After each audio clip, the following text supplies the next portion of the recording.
Eh bien, je te propose, Loïc, de Accueillir démarrer tout le comme monde? comme convenu, ouais? Eh ben, parfait, merci. Bonjour à tous, à cet atelier, monté par la CE et AG2R La Mondiale sur la protection, des risques du dirigeant. Je vous présente pas AG2R La Mondiale, un partenaire de la CE depuis de nombreuses années. Ils se présenteront juste après. Alors pourquoi ce thème? Bah, tout simplement, nous vivons, l'urgence, liée à une crise sanitaire. Nous avons essayé de comprendre beaucoup de mesures qui ont été prises par l'État aux fins de soutenir l'économie, soutenir les dirigeants de l'entreprise parfois, essayer d'assurer leur santé, essayer d'assurer leur sécurité ainsi que celle des collaborateurs. Et cette première phase qui était de réaction, d'adaptation, on voit que maintenant, il y a un certain nombre de mesures qui sont plus dans le redémarrage de l'activité, en tous les cas une tentative, mais je pense qu'on va passer la première, puis la troisième, puis tant qu'on passe pas la marche arrière, tout ira bien. Et en parallèle de tout ça, on se retrouve évidemment avec une mise en lumière de la vulnérabilité des individus, vulnérabilité des entreprises, qui doit nous amener à mener une analyse critique de l'état de protection du patrimoine professionnel et privé de nos clients, dans une perspective évidemment de la gérer, de conserver et de transmettre cette entreprise. C'est l'objectif qu'on s'est fixé aujourd'hui avec tout un panel de solutions qu'on espère pratico-pratiques pour tout le monde pour nous permettre et de trouver des nouvelles missions auprès de nos clients et d'être opportun dans notre analyse. Et pour ça, on a réuni la Dream Team d'AG2R et qui sont Marc Dupuis, qui va se présenter, Ouais, et Bruno Luciani, qu'on ne présente même plus, qui est le monsieur ACE, mais qui se mais présentera quand même. eh bien merci, merci Loïc et bonjour à tous et bonjour à toutes. Donc moi je suis, Marc Dupuis, moi je suis, responsable des relations auprès des conseils sur la région Occitanie. Nous sommes en tout cas ravis, de pouvoir échanger avec vous dans le cadre de ce congrès ACE, sur cette thématique du risque du dirigeant. Comme l'a dit Loïc, c'est vrai que nous sommes en train de traverser une période très particulière et qui nous démontre qu'en fait, nul n'est insubmersible et que tout pouvait s'arrêter, et ce de manière collective, voire individuelle. Et c'est bien dans ce contexte si particulier que le sujet de la prévoyance au sens large, la protection de la famille, la protection de l'entreprise, la protection des associés, est un sujet qui est plus que jamais indispensable à traiter. Il y a un véritable accompagnement à mener auprès de vos dirigeants sur ce sujet-là. Nous allons en fait vous présenter cette thématique de manière très synthétique, puisqu'on ne peut pas rentrer dans le détail de tous les sujets. L'objectif, c'est de vous apporter une vision globale et de vous présenter également les supports que nous pourrons mettre à votre disposition dans le cadre de cette intervention. C'est Bruno qui va commencer, mais vous allez voir, le support qu'on a construit, il y a un fil rouge. Un fil rouge où Madame Paul, en fait, est dirigeante d'entreprise. Et au fur et à mesure que son entreprise évolue, on lui fait se poser des questions, et se pose des questions tout simplement, mais autour de la protection de sa famille, de son entreprise et de ses associés. C'est donc comme ceci qu'on a traité le sujet. Et Bruno va se présenter, il va commencer par traiter la protection de la famille. Merci, merci Loïc de cette introduction. Merci, merci Marc également. Bon, effectivement, un certain nombre d'entre vous me connaissent puisque depuis une douzaine d'années, j'anime au niveau national le partenariat entre le groupe AG2R La Mondiale et le syndicat ACE. Et je n'imaginais pas un jour participer à un congrès depuis un bureau en visio. Je suis particulièrement content néanmoins d'être là parce que c'est un des rares congrès qui a pu être maintenu, que vous avez, qu'ACE a maintenu grâce à des prouesses technologiques. Mais j'ai hâte qu'on puisse se retrouver à Arcachon ou ailleurs tous ensemble l'année prochaine. Voilà. En attendant, parlons de la protection du dirigeant, dont vous pouvez faire partie d'ailleurs, vous en tant qu'avocat chef d'entreprise, pour analyser les conséquences de tous les risques de la vie que nous pouvons rencontrer aujourd'hui. Alors, un petit coup de pub, quelques instants. Vous connaissez le groupe AG2R La Mondiale, qui est un des piliers de la protection sociale en France, avec un statut double de paritaire pour la partie AG2R et mutuelle pour la partie La Mondiale. Je vous fais grâce de tout le reste. Vous aurez l'occasion de le voir sur le support qui sera en ligne. Alors, à quel risque peut être confronté un dirigeant? Je dirais c'est les risques de tout être humain. Quelles sont les conséquences? Là, ce ne sont pas les mêmes que tous les êtres humains, par rapport à un salarié, puisque, il a charge d'une entreprise et qui dit charge d'une entreprise dit, charge de sa propre famille, mais aussi, charge, de toutes les familles des collaborateurs qui travaillent pour lui, charge de la responsabilité également de son entreprise en tant que personne morale et puis charge de l'avenir aussi de ses associés quand il en a. Et c'est donc tout cela que nous allons aborder. Vous voyez les quatre sujets et comme c'est un sujet qui touche, qui nous touche tous, nous, dans notre propre chair, nos clients dirigeants nous attendent sur ces sujets, sur ces conseils et nous avons également en quatrième partie, Marc nous parlera du déploiement de l'accompagnement qui peut être fait au profit des clients chefs d'entreprise. Donc, on attaque sur les conséquences concernant la famille du dirigeant, les conséquences des risques qui peuvent se produire. Le fil rouge, donc Madame Paul, vous voyez qu'elle est mariée, elle a 2 enfants, elle reprend l'entreprise familiale qui est une boulangerie industrielle, une rémunération de 50 000 € et elle a repris donc cette entreprise sur les conseils de son avocat avec un statut juridique, avec une forme d'exercice juridique en SARL et donc un statut juridique de travailleur non salarié. Mais elle se pose la question de savoir si le régime salarié ne serait pas plus protecteur.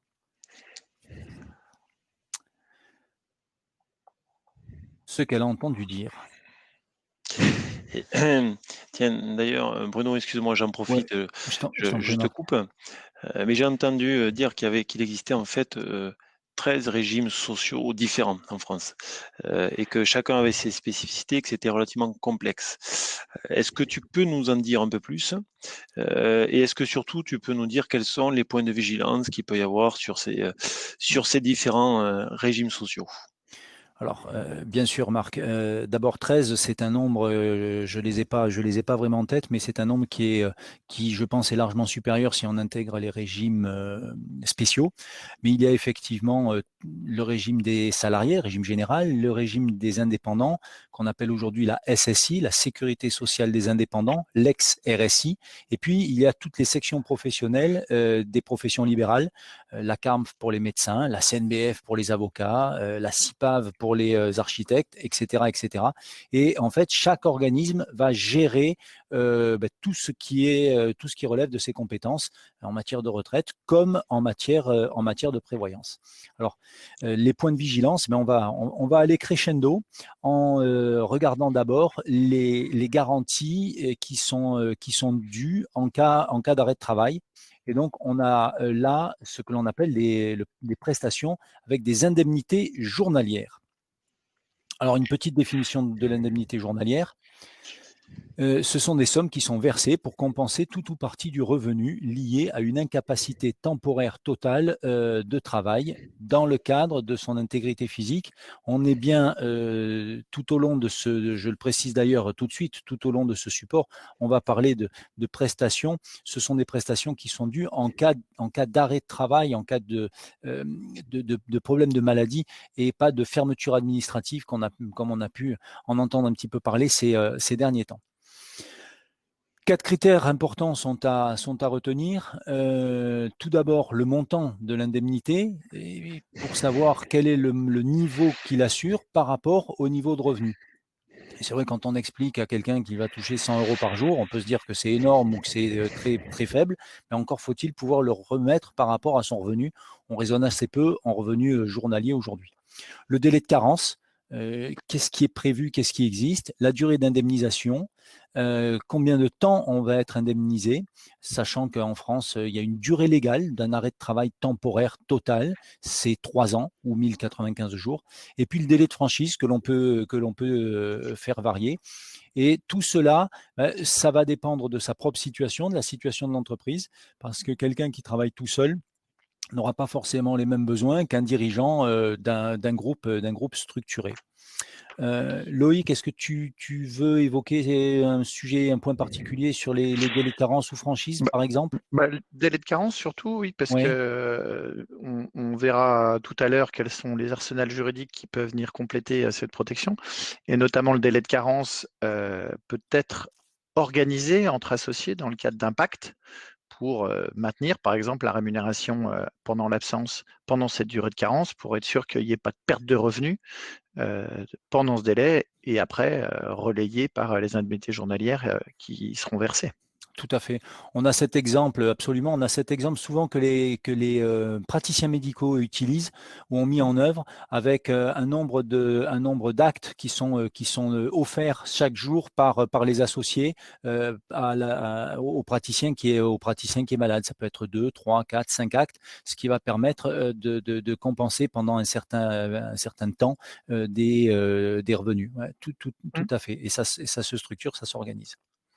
Alors, comme le demandait Marc, il y a plusieurs régimes, il y a pas mal de choses. Vous voyez tout de suite ici, effectivement, une synthèse des régimes, alors uniquement les régimes, je vais dire, qui vont nous concerner, on ne parle pas des régimes spéciaux, mais vous voyez qu'il y a des variations très très importantes, puisqu'un certain nombre de régimes ne prévoient aucune indemnisation en cas d'arrêt de travail, et puis d'autres, des couvertures allant jusqu'à 100 € par jour. Donc, on a des montants qui sont très très variables, et on a également des franchises qui sont variables, puisqu'on a le régime salarié qui commence à 3 jours, comme vous pouvez le voir sur la première colonne, et ensuite les régimes libéraux qui, eux, commencent à partir de 90 jours.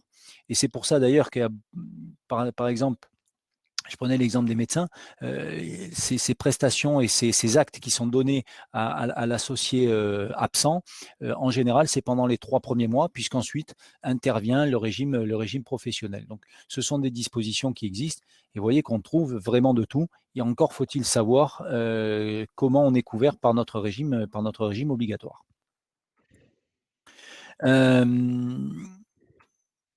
Donc, on reprend les risques, les délais de carence, qu'est-ce qui est à mettre en œuvre, les durées de prestation des indemnités journalières, 90 jours, 365 jours, 1095 jours, on peut le choisir, les franchises immédiates, 3 jours, 7 jours, etc.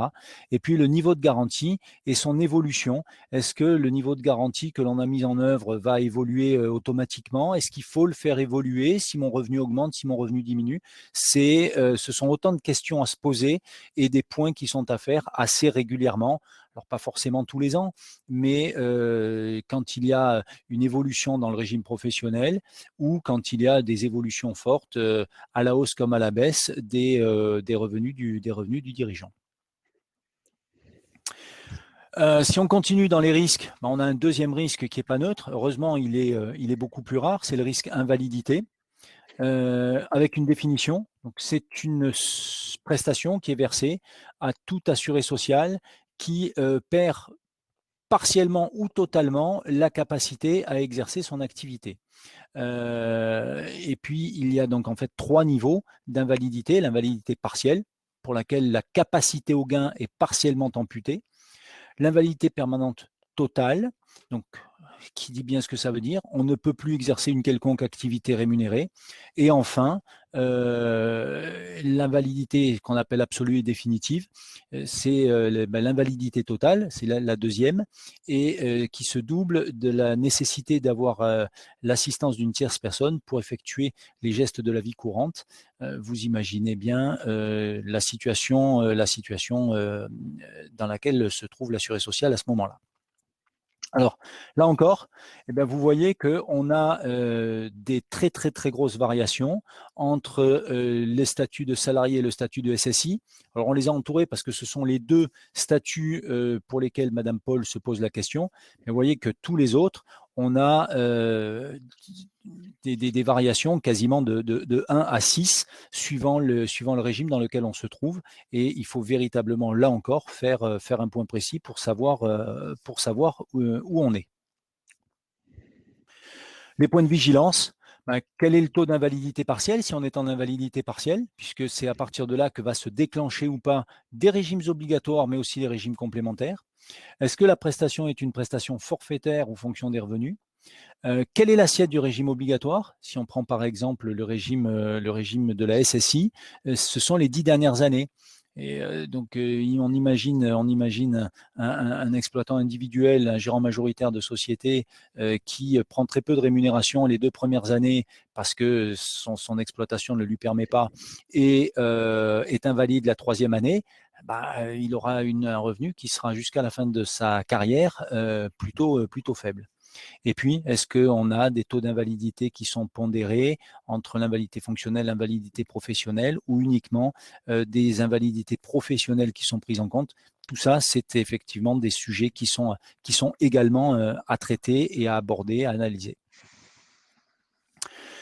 On continue dans les réjouissances, puisque c'est un risque qui est majeur, et je dirais même que c'est le seul risque dont la probabilité est de 1, parce que ouais, ça en fait rire certains, mais c'est le seul risque que nous allons pouvoir évoquer, que nous évoquons d'ailleurs nous en tant que professionnels tous les jours, dont la probabilité qu'il se produise est de 1. Voilà. Le tout, c'est de savoir quand et bon, évidemment dans les meilleures conditions, mais soit il se produit pendant l'activité, soit il se produit au terme de l'activité. Quelques mots en période, je dirais en période de croisière, en année croisière, on a un peu plus de 600 000 décès par an en France. Bon, on avait eu 2003 avec la canicule, on aura vraisemblablement 2020, peut-être aussi 2021, etc. Enfin là, hors période Covid, on est sur une base de 600 000 euros. En revanche, personne. 600 000 personnes. 600 000 personnes, pardon.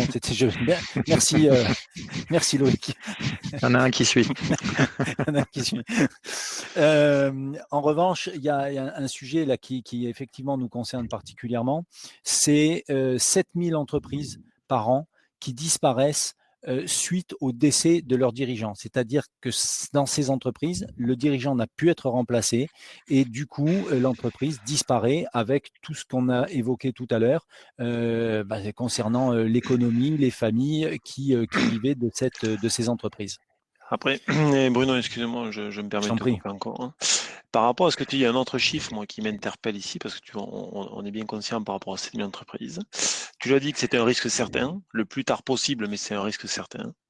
Par contre, on se rend compte que voilà, il y a 21% des personnes qui décèdent sont en âge d'être en activité entre 30 et 65 ans.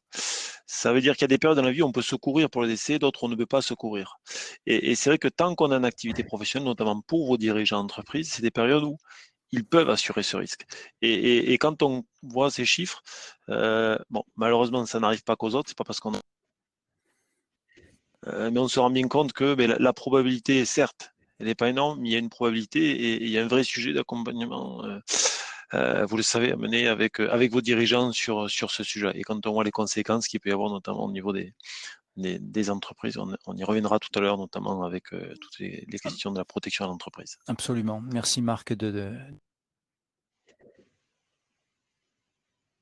tous les assurés sociaux ne sont pas égaux face au décès.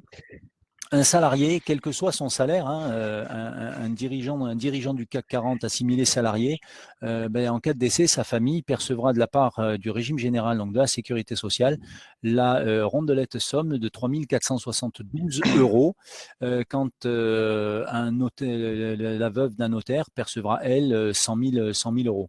Alors évidemment, il y a les conventions collectives qui viennent s'ajouter, mais vous voyez que le régime de base, s'il n'y a pas de convention collective, on a des situations qui sont très disparates. Alors, il y a évidemment les prestations sous forme de capital, dans les régimes obligatoires, mais pas que. Il peut y avoir des rentes, ce qu'on appelle des rentes de veuve, des rentes éducation, et là, un point très précis est à faire pour justement mesurer l'intégralité des droits auxquels les ayants droit, la famille peut prétendre si le chef d'entreprise venait à décéder.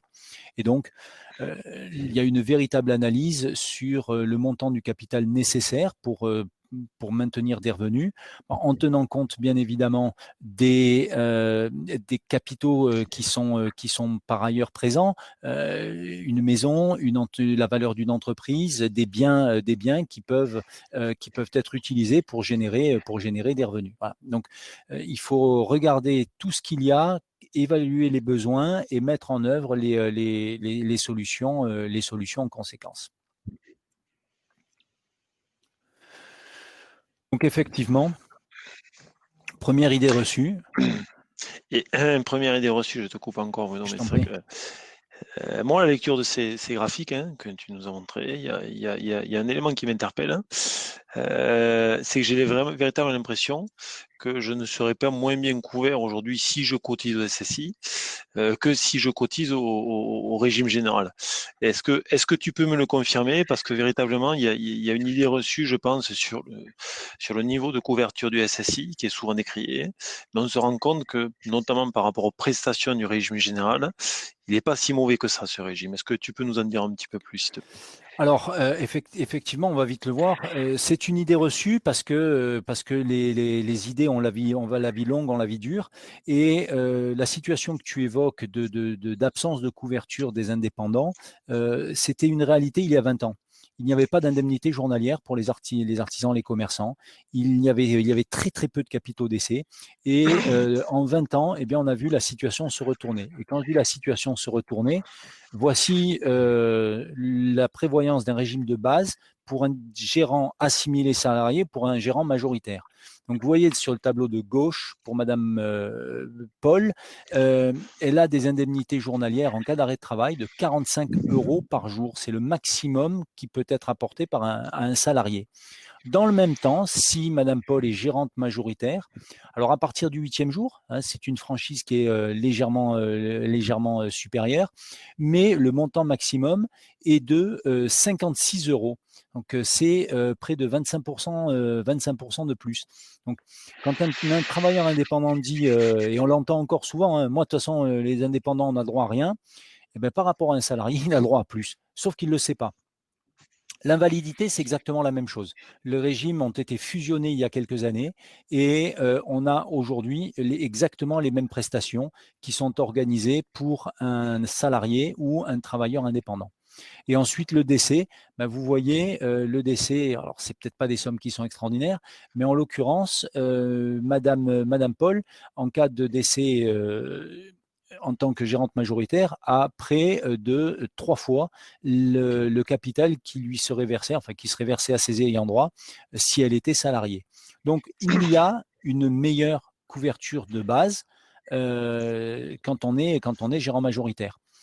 Elle est minime. Alors, bien évidemment, si on est assimilé salarié, on va pouvoir bénéficier des dispositions des conventions collectives si on y a droit en tant que mandataire social et si le secteur d'activité dans lequel on se trouve prévoit cela. Mais on peut dans le même temps organiser des couvertures complémentaires en tant que gérant majoritaire.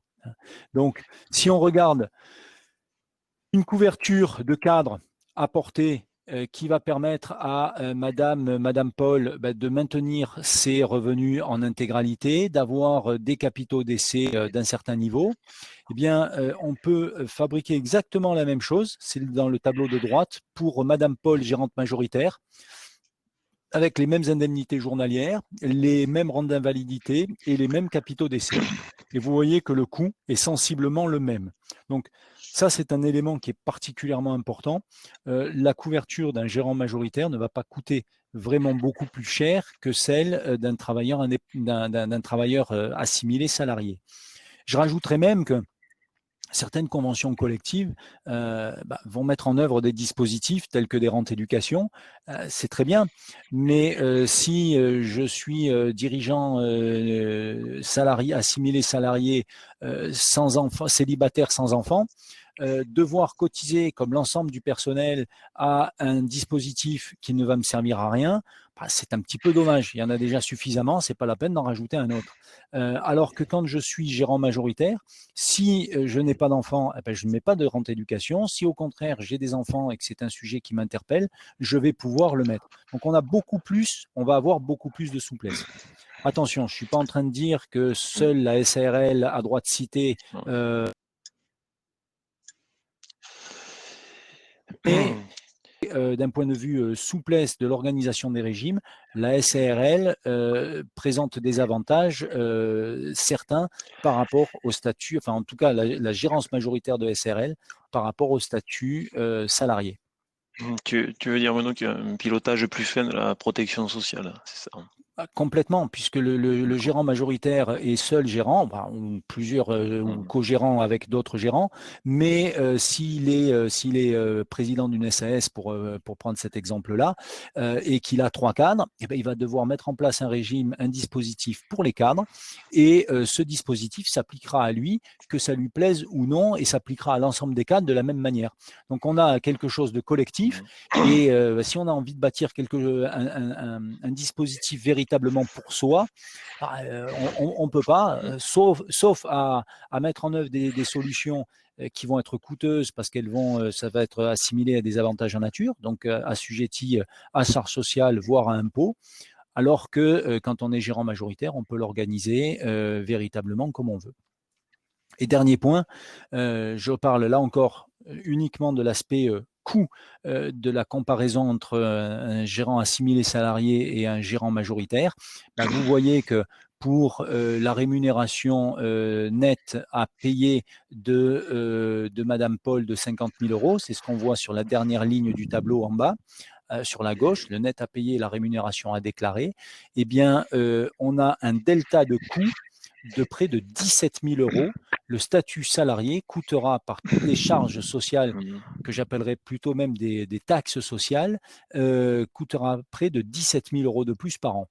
Dans une période où les trésoreries d'entreprise sont un peu tendues, la réflexion de se dire est-ce que le statut de président de SASU par rapport au gérant majoritaire d'SARL unipersonnel est-il toujours le plus adapté, en tout cas économiquement? On peut se poser la question, et sur des créations ou des reprises d'entreprises, quand on a des constitutions de société, on peut véritablement aussi se poser la question. C'est sûr, Bruno, mais d'autant qu'on peut avoir la possibilité de cumuler les avantages. On peut avoir un intérêt à avoir une société d'exploitation qui est en SAS pour des raisons cette fois-ci juridiques et pas seulement de protection sociale. Et il peut être du coup opportun d'imaginer de constituer une holding qui, elle, serait sous forme de SARL pour avoir un régime TNS avec les économies dont on parle. Et l'activer. Je pense, voilà, et je pense qu'on pourrait arriver à faire un montage juridique inférieur à 16 907 € par an, pour qu'il reste quand même un peu de partage entre le conseil qui a eu cette idée magnifique et le client qui bénéficiera de cette économie tout en ayant une protection équivalente. Tout à fait. Et effectivement, et c'est là où justement le travail en pluriprofessionnalité, en interprofessionnalité, comme on veut, entre l'avocat et l'assureur spécialisé en protection sociale prend tout son sens, puisque en complément de vos diligences sur vos activités juridiques, on va pouvoir vous conforter dans vos choix sur le bon statut social à retenir, en apportant en rassurant tant sur le niveau des garanties, parce que les idées reçues, comme on l'a dit, on la vie dure, et en chiffrant également les différences d'enveloppe et de budget pour chacune des situations. Et je pense sincèrement, pour l'avoir encore vécu très récemment avec un de vos confrères, que le client est particulièrement rassuré, a les réponses à toutes ces questions et mesure tout ce qui est fait pour lui. C'est un véritable travail qui devrait être fait lors de chaque reprise, lors de chaque création, lors de chaque transmission, parce qu'on a véritablement de belles optimisations à apporter quand on voit le différentiel de coût. Voilà. Et Bruno, je vais rajouter même quelque chose par rapport à ce que tu disais, la recherche de trésorerie des entreprises ces temps-ci. Il y a un autre élément, quand on change de statut, qu'on passe par exemple de SAS à SRL, hein, si on n'est pas sur une création.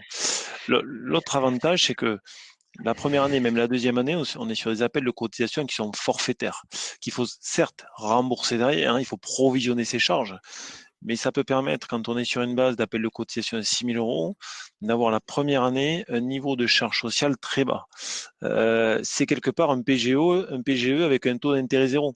Il faut le rembourser derrière, il faut le provisionner, mais ça peut vraiment véritablement des fois, à condition qu'il y ait une vraie motivation derrière, hein, mais en plus ça peut permettre à certaines entreprises de passer le cap en termes de trésorerie. Et je pense que vu la période actuelle et les recherches d'économie, ça peut être aussi quelque chose qui peut pencher dans la balance dans le cadre d'un changement de statut. Si en plus à terme il y a des charges récurrentes, une économie de charges récurrentes. Ouais, complètement. Et à contrario, si quelqu'un se dit ouais, mais moi, j'ai pas envie de payer une régule dans 2 ans. Aujourd'hui, on peut tout de suite déclarer un revenu Tout à estimatif fait. et avoir une régularisation 2 ans plus tard beaucoup plus faible. Oui. Donc, je veux dire, on a là encore cette souplesse. Ouais, merci Tout à Marc. fait. Et ben écoute, ça tombe bien puisque C'est à moi. ça va Et je vais être donc, à toi je vais je vais te partager passer la mon main. écran. Alors, j'attire l'attention de ceux qui nous suivent qu'ils ont à leur disposition un chat sur lequel ils peuvent poser des questions et ça nous permettra de les relayer à celui qui présente son sujet ou même à y répondre directement ou à la fin de nos exposés. Tout à fait. N'hésitez pas, s'il y a des questions sur cette première partie, à poser vos questions avant qu'on ne reparte sur la partie entreprise. Est-ce que déjà, Bruno, Loïc, vous voyez mon écran? Les participants, j'imagine que c'est... Oui. Bon, c'est parfait. Oui, oui. Allez, donc, s'il n'y a pas de questions, on aura un temps de questions-réponses à la fin de notre intervention. On va maintenant parler de la protection de l'entreprise. Et on a retenu 3 points. Hein. Il y en a d'autres, bien entendu, mais on a retenu 3 points. Le premier point va concerner, en fait, lorsque l'entreprise distribue des dividendes, c'est quelque part la protection du dirigeant par rapport à ces dividendes. On y reviendra dans un premier temps. Le deuxième risque qu'on va traiter, c'est en cas d'absence. En cas d'absence du dirigeant pour cause de maladie, comment protéger l'entreprise par rapport aux charges courantes qui vont continuer à exister et qui peuvent mettre à mal quelque part la bonne trésorerie de l'entreprise. Donc, que faut-il faire par rapport à ce point? Et le troisième point que l'on va traiter, mais on en parlait tout à l'heure, hein, au moment du risque d'essai. 7000 entreprises cessent ou n'existent plus parce que le dirigeant n'est plus là et est décédé. Donc, n'y a-t-il pas des solutions justement pour protéger l'entreprise face à la disparition du dirigeant ou de l'homme clé d'entreprise? On le verra, on le verra tout à l'heure. Faut que Oui. pour l'organisation, Bruno, je pense qu'il faut que tu coupes ton écran de partage. Pour qu'on ait, voilà, merci, pour qu'on suive avec plus d'attention celui de Marc. Pardon, merci. Justement, Marc, tu évoques les dividendes. Ouais. Y a-t-il pas un risque pour la protection du dirigeant à renforcer de manière importante dans la rémunération les dividendes par rapport à de la rémunération allocation de gérance ou salaire? Bon, tout à fait. C'est un élément important puisqu'on le voit, Madame Paul, elle a sa situation qui évolue. Hein, elle était à 3 salariés au début, elle est à 6. Elle a augmenté sa rémunération de gérance et elle se distribue 20 000 € de dividendes. Et c'est vrai qu'il y a des questions qui se posent par rapport à ça, par rapport à cette évolution, notamment sur la couverture des dividendes.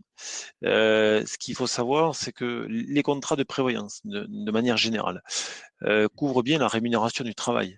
La rémunération de travail, c'est le salaire, c'est la rémunération de gérance, c'est le BIC, c'est le BNC. Par contre, les dividendes sont considérés comme de la rémunération du capital.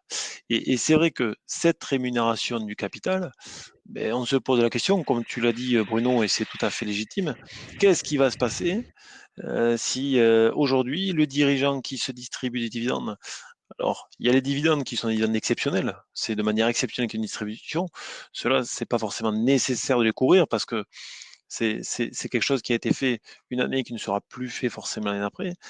Mais ce qui se passe aujourd'hui avec les dernières lois de finances, et notamment la flat tax, il y a eu peut-être des arbitrages nouveaux qui ont été faits, parce que fiscalement, les dividendes peuvent avoir un intérêt. Et peut-être que les dirigeants ont réorganisé leur rémunération en prenant des dividendes au détriment de la rémunération. Sauf ce qui peut avoir un intérêt au niveau fiscal peut avoir un impact au niveau de la protection sociale et qui a un risque.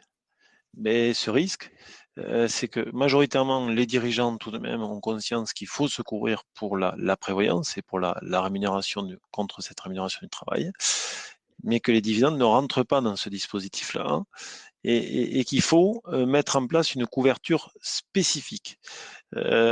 Puisque le dirigeant qui aurait 100 de revenus, et dans ces 100, il y a 30 de dividendes, et qui sont pris de manière récurrente, s'il n'est couvert que sur 70, ça pourrait poser problème.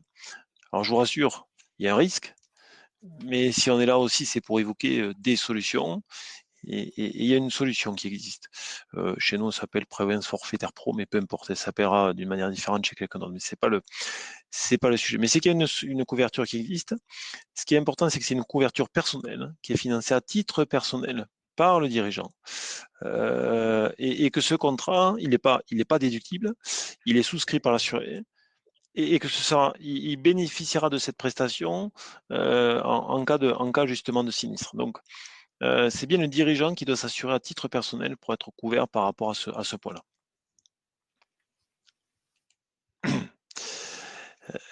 On a tarifé un petit peu ce que ça représenterait en termes de coûts, puisque Mme Paul a dit qu'elle se distribuait 20 000 euros de dividendes dans sa nouvelle stratégie. Donc la question, c'est, il y a un risque, mais qu'est-ce que ça lui coûterait? Qu'est-ce que ça coûterait, ces 20 000 euros de couverture pour Mme Paul, en tenant compte de son âge et en partant du principe qu'elle n'a pas de problématique de santé, puisque l'assureur après peut majorer ses cotisations si jamais il y avait un risque qui était déjà avéré en termes de cotisation, en termes de santé. C'est 395 euros par an. Donc, on voit bien que c'est pas tant le coût, hein, c'est pas tant le coût qui est possible, c'est surtout le sujet, c'est il faut se pencher sur cette question-là, parce qu'il y a des enjeux derrière, de couverture du dirigeant sur la totalité de sa rémunération, et que ce soit de la rémunération du capital ou de la rémunération du travail. Voilà, ça c'était le premier risque. C'était le premier risque que l'on souhaitait évoquer avec vous au niveau entreprise. C'est déductible, Non, Marc? non, ce n'est pas déductible, Loïc. Donc si c'est pas déductible, ça veut dire que le versement est pas Et taxable? en contrepartie, bien entendu, c'est une cotisation qui ne sera pas taxable. Donc, C'est pas ce n'est neutre. pas neutre. Donc, 20 000 euros de prestations net d'impôt, c'est pas neutre et c'est relativement avantageux. En contrepartie, la cotisation qui n'est pas déductible, mais on voit qu'il n'y a pas des enjeux de cotisation énormes. Mm. Donc, en effet, Loïc, c'est une remarque importante et c'est un accompagnement et un point de vigilance à avoir avec les dirigeants quand on les accompagne sur ce point-là.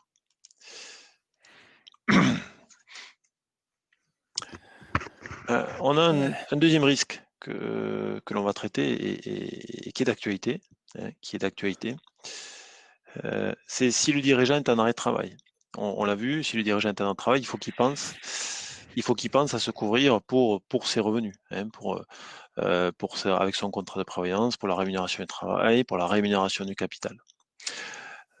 Pour autant, il y a un autre risque, c'est que en cas de maladie du dirigeant, et je dis bien en cas de maladie, il y a d'autres charges qui continuent à courir. Bien sûr, il y a le salaire assuré, mais si le dirigeant est à l'origine d'une partie importante de la construction du chiffre d'affaires, ça c'est un élément important. Si le dirigeant est à l'origine d'une construction importante du chiffre d'affaires, qu'est-ce qui va se passer si demain le dirigeant est en arrêt? Il va y avoir une baisse non négligeable du chiffre d'affaires de l'entreprise. Et pour autant, on peut avoir couvert le revenu du gérant, on peut avoir couvert ses dividendes, mais si ces charges fixes ne sont pas assurées, ces charges fixes, c'est quoi? C'est ces charges de loyer, l'électricité, les salaires de ses salariés, les charges sociales.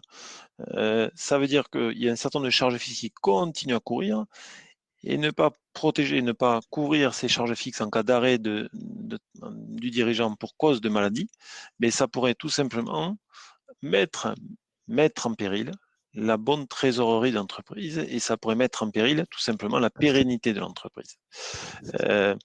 Et les frais généraux courants, alors toutes les entreprises ne sont pas concernées au même niveau. Hein. Une entreprise avec une structure importante où il y a derrière des gens qui seront en capacité de faire tourner l'entreprise autre, elles seront en capacité de payer toujours les frais généraux.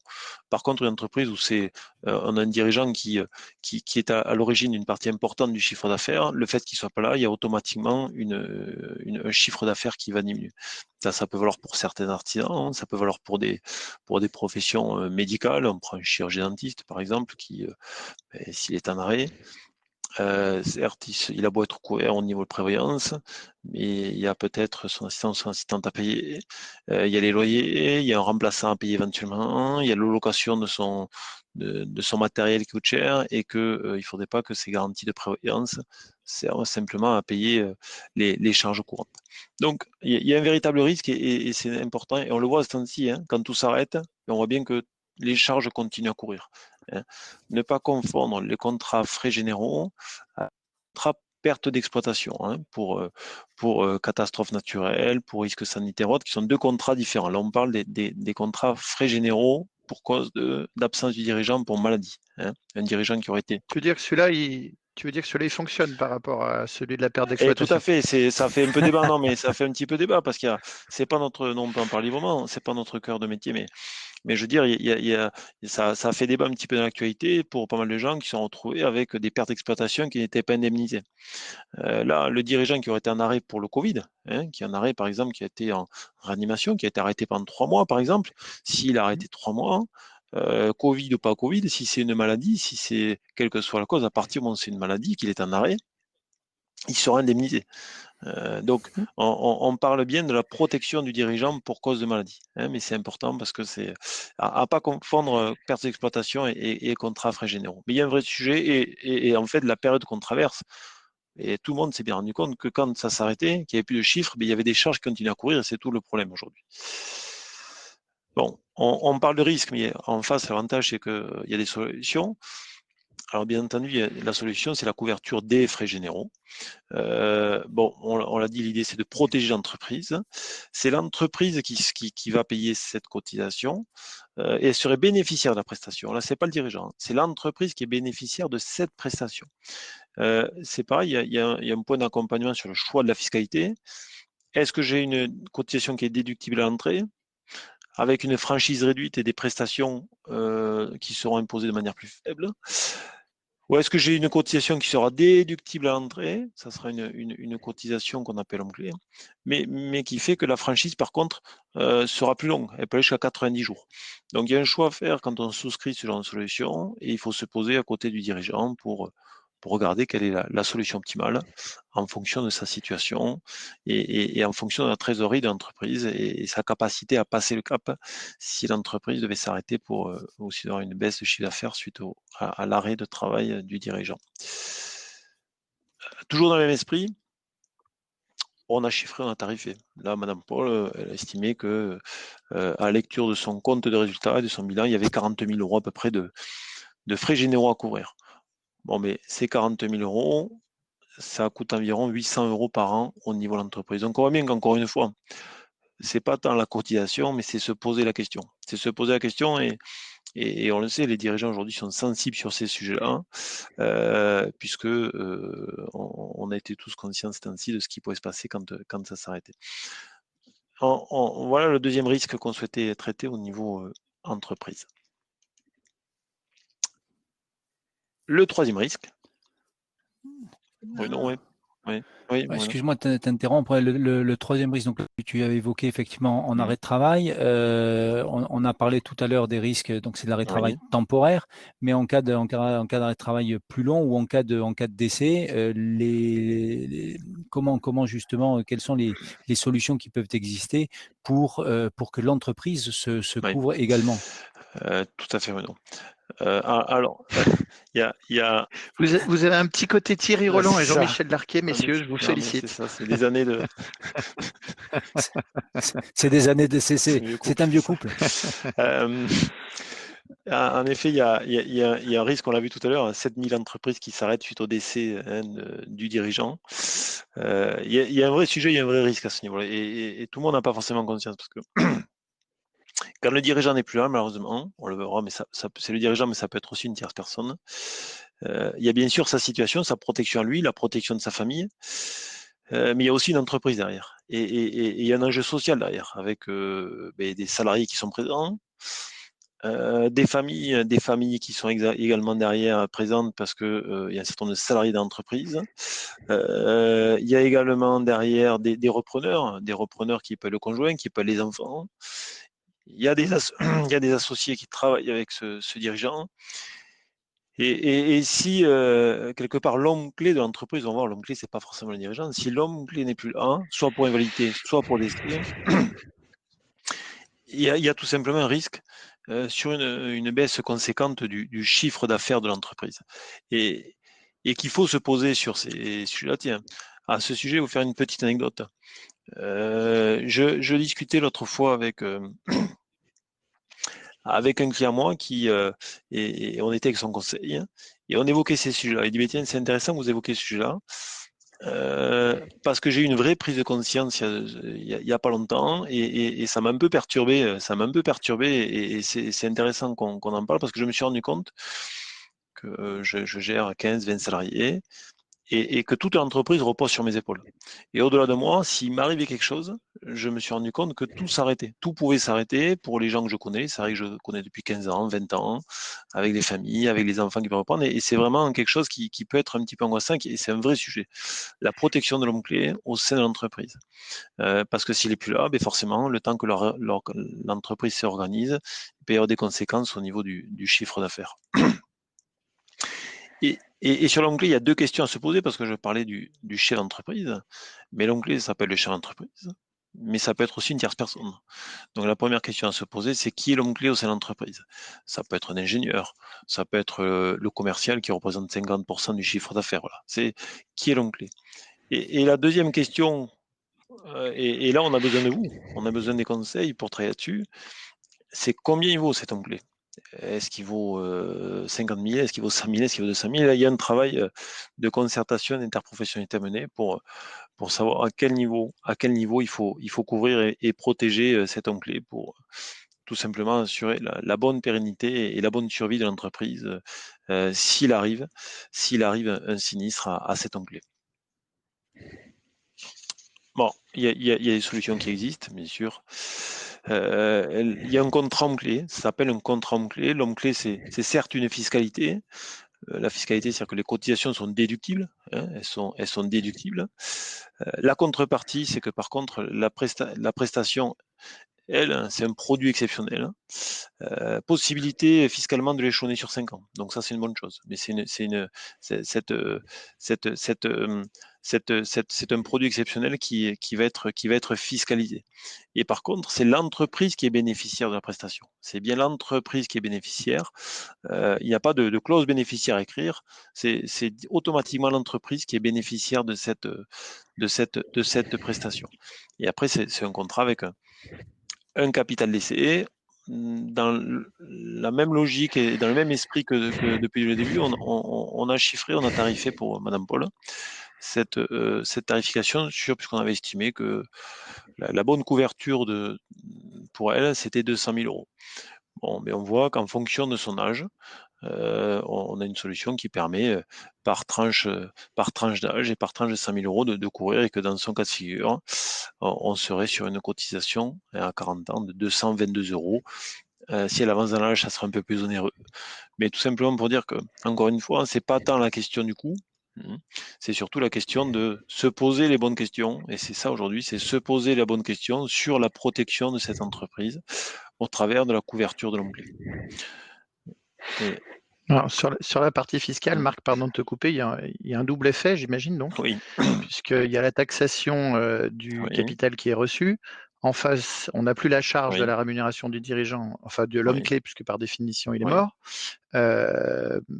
Bon, par contre, ça permet d'avoir un capital et peut-être d'avoir recours à un manager de transition ou en tous les cas à un recrutement rapide et qui permet d'avoir les moyens payer cette personne en remplacement. Mais ouais, c'est exactement ça. Certes, ça va avoir un double effet, hein, Loïc, comme tu le dis, mais d'augmenter la fiscalité d'entreprise de par le fait que le gérant ne se rémunère plus et que la prestation est imposable. Mais en effet, ça va permettre de prendre un management de remplacement. Peut-être que l'année, en effet, où le dirigeant ne sera plus là, il y aura un effet également, un impact négatif sur le chiffre d'affaires qui fait que peut-être que les 200 000 euros serviront à compenser le résultat qui ne sera pas là. Mais en effet, attention à l'impact fiscal, mais c'est surtout l'objectif, c'est de pouvoir remplacer ce dirigeant le temps que l'entreprise se réorganise. Donc voilà pour la partie du risque du risque du dirigeant. Pareil, s'il y a des questions, n'hésitez pas sur le chat. Je suis en train de Soit couper tout le monde a tout compris, voilà. soit on les a tous perdus. c'est ça. Hop, Loïc, ça va donc ouais, être à toi de il prendre la faut main. juste que j'arrive à mettre mon partage d'écran avec les coordonnées qui sont les plus mal chaussées. Est-ce que vous arrivez à voir? Sauf que Ouais. c'est bon. Ouais. Hop, je vous vois plus, mais c'est pas grave, je vois l'écran. Nous, on voit bien l'écran. Mais nous, on te voit Parfait. Eh bien, et on t'entend. profitez-en. Profitez-en, puisque moi, j'ai pas la chance d'être ce pauvre client que vous avez d'abord rendu malade, puis après, vous l'avez rendu invalide, vous avez fini par le faire mourir. Et ben moi, je vais en rajouter à sa peine, puisque je vais rajouter les tourments de sa conscience, à mettre en difficulté son entourage, à mettre en difficulté son environnement personnel et son environnement professionnel si il ne fait rien et s'il ne fait que subir. Et évidemment, les risques dans ces cas-là, on doit éveiller sa conscience s'il ne l'a pas. C'est tous les risques de blocage de l'entreprise. Imaginez un associé discuter autour de la table avec les ayants droit de son associé qui peut-être ne connaissent rien à son métier, sont évidemment dans l'angoisse d'avoir perdu un être cher dans tous les sens du terme et ont un souhait, c'est qu'il n'y ait pas de perte en capital de la valeur qui va leur être attribuée pour la bonne raison que d'un point de vue fiscal, l'assiette qui sera retenue sera la valeur de la société sans qu'on puisse dire oui mais elle vaut moins cher parce qu'il y a un des associés qui est décédé. Mais selon le moment où on se place, la stratégie va évidemment pas être la même pour celui qui veut se protéger, c'est-à-dire notre associé qui anticipe une disparition, l'autre associé qui lui voudra ne pas subir le décès de son associé et les ayants droit. C'est l'ensemble de ces conséquences et de ces enjeux qui nous amènent à aborder cette partie et d'aborder quel est le sort qu'on réserve au patrimoine de ce dirigeant.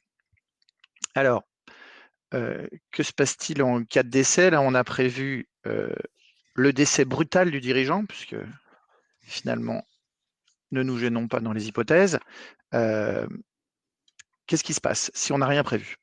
C'est simple, on avait deux associés qui s'entendaient très bien, tout allait bien jusqu'à ce que ce petit inconvénient vienne perturber leur relation. Et du coup, comme je le disais tout à l'heure, on se retrouve avec un associé B qui discute avec des ayants droit qui reçoivent un patrimoine, des parts.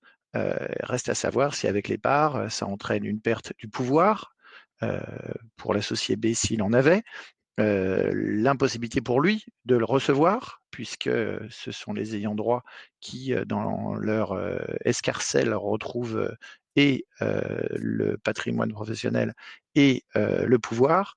Donc, on voit bien la difficulté juridique qui se présente et la difficulté de gouvernance.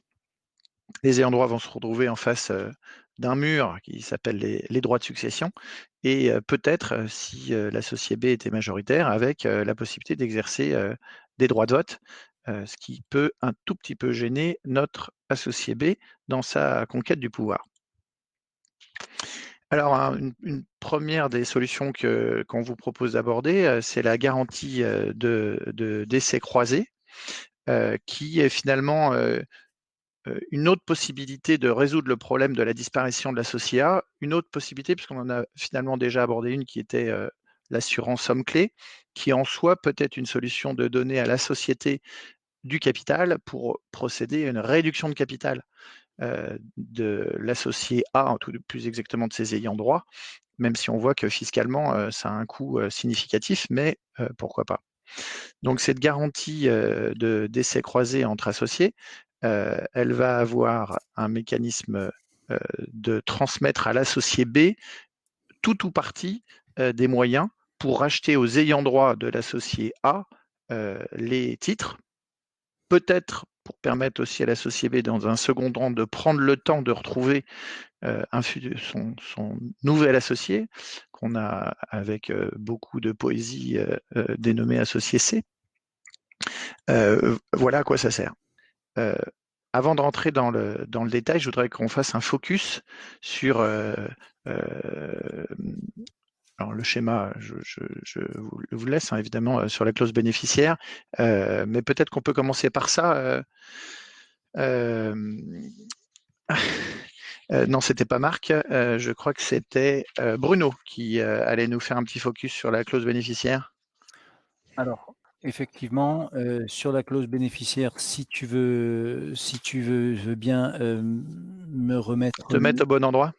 voilà, ce serait super top. Hop, allons-y. Pardon, c'est l'avantage de... Donc là, c'est le schéma, vous voyez, pour arriver à notre opération. Et voilà notre tableau, si c'est ça que tu veux. Absolument, je te remercie. Donc, nous, effectivement, en tant qu'assureur, vous l'avez compris, c'est une disposition qui est tout à fait particulière, qui est permise, bien évidemment, dans le code des assurances et qui s'organise, qui se structure, mais qui doit être vraiment bien encadrée pour être efficace. Donc, tout d'abord, la désignation bénéficiaire doit être nominative et qualitative. Donc, nominative et qualitative, c'est bien l'associé nommément qui va être désigné comme bénéficiaire. Ensuite, le capital va être calculé en fonction de la valeur à un instant T. Et donc, normalement, soit on a un capital qui est fixe, soit on va avoir une petite évolution en fonction du coût de la vie. Mais ce qui est important, c'est de pouvoir réévaluer à la hausse ou sous-évaluer, réévaluer à la hausse ou à la baisse en fait ce capital en fonction de l'évolution de la société. Bon, j'ai pas de date. Maintenant, se pencher tous les 3, 4, 5 ans, Loïc, je pense que tu verras ce qu'il y a lieu de faire ou de dire, mais soit on est sur une start-up qui peut s'envoler, mais au bout de 3, 4, 5 ans, on va voir si les titres ont fortement augmenté ou fortement diminué et revoir à ce moment-là. Il est évident qu'un cadre tel que celui de l'assurance croisée entre associés et de ses clauses bénéficiaires doit se faire avec l'appui d'un notaire pour entériner et pour valider de manière certaine tout ce qui se fait, ce qui se dit. Et le versement de l'assurance se fera bien évidemment au profit de l'associé, dans la limite de la valorisation le jour J. Donc, s'il y a un manque, l'associé aura un complément à aller chercher auprès des banques. C'est quand même plus facile d'arriver auprès de nos amis banquiers en disant j'ai 80% de la valeur, est-ce que vous pouvez me prêter 20 ? Ou au contraire, si la valorisation a fortement baissé, on imagine, on est là actuellement, la dernière valorisation et les derniers capitaux avaient été vus en fin d'année dernière. Aujourd'hui, l'entreprise se vend pour tout un tas de raisons, moins 20%. Eh bien, la soulte sera versée automatiquement aux ayants droit. Ça doit être noté, impacté, et les bénéficiaires, donc et notamment l'associé bénéficiaire du contrat, doit être bénéficiaire acceptant, ce qui va permettre de bloquer le processus et de le valider. Et ce n'est pas un risque dans la mesure où les associés entre eux font, puisque c'est croisé, hein, les associés entre eux acceptent l'un vis-à-vis de l'autre, et donc c'est ce qui permet d'apporter cette sécurité juridique. Une petite simule. Allez. Hop. Alors, on a d'un point de vue, voilà, d'un point de vue tarifaire un exemple, hein, sur une base de 250 000 €. On peut avoir 2 types d'assurance. Alors, ce qu'on va appeler, l'assurance temporaire, c'est bien le cas parce que, c'est une assurance a priori, soit qui est amenée à être pérennisée, mais normalement, l'association, enfin, l'assurance vivra en même temps que l'association, et donc on a ce type d'assurance qui a soit une assurance un peu plus chère au départ, mais qui n'évolue pas dans le temps. Vous voyez, c'est la première ligne d'assurance décès avec un 800 € qui reste constant. Un autre type d'assurance, c'est une assurance qui, elle, va être progressive, un peu comme le même principe que l'assurance que Marc évoquait tout à l'heure, où on va avoir pour quelqu'un qui est jeune un coût assez faible. Et statistiquement, on sait que un certain nombre de problèmes peuvent intervenir quand on avance dans l'âge, avec des garanties qui augmentent.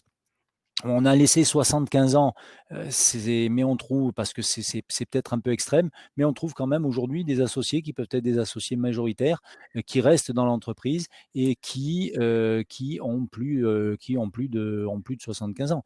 J'ai l'exemple d'un chef d'entreprise en région de Tourangelle, dont un des enfants prend sa retraite, mais c'est le père qui a encore 50% des parts. Donc vous imaginez bien qu'elle agit là, quoi.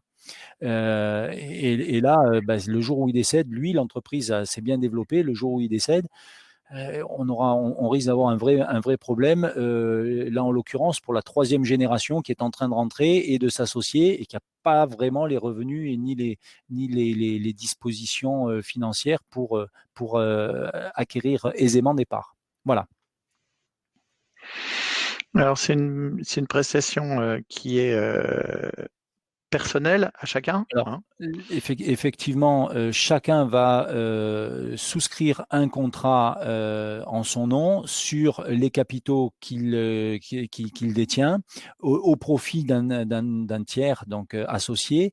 Et la cotisation, c'est une cotisation qui est personnelle, donc payée sur ses deniers personnels.